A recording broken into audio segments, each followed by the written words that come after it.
What is autism? Autism is a neurodevelopmental disorder that is behaviorally described. It is seen in children and it starts early in life.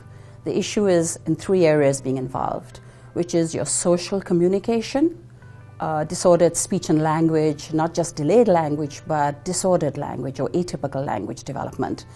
And then the area is of restricted, repetitive behaviors and play.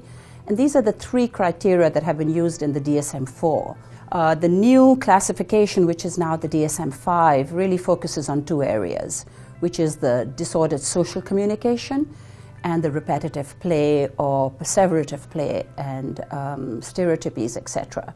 So this is a newer classification, but there are many other areas that we see with children beyond the exact DSM diagnosis. A lot of kids have sensory issues. They can be oversensitive to sound and texture or undersensitive.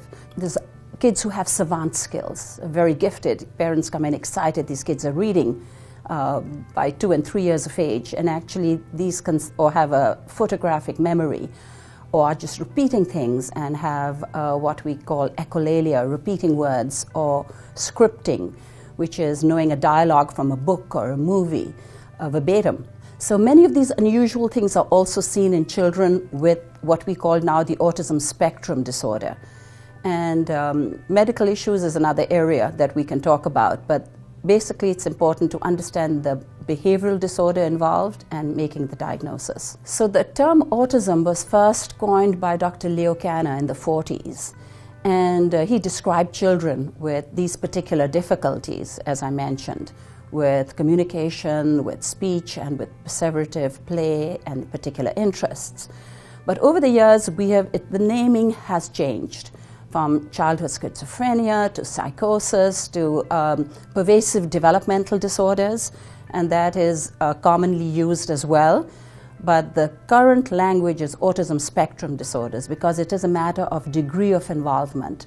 And I think that's very important to understand that we are labeling the children. We're looking at symptoms and we're trying to define them because it becomes important for diagnosis as well as to provide services. I don't want anybody to be just called, oh, this child is autistic. I want the child to be remembered for who they are, having particular symptoms that we have labeled as having an autism spectrum disorder.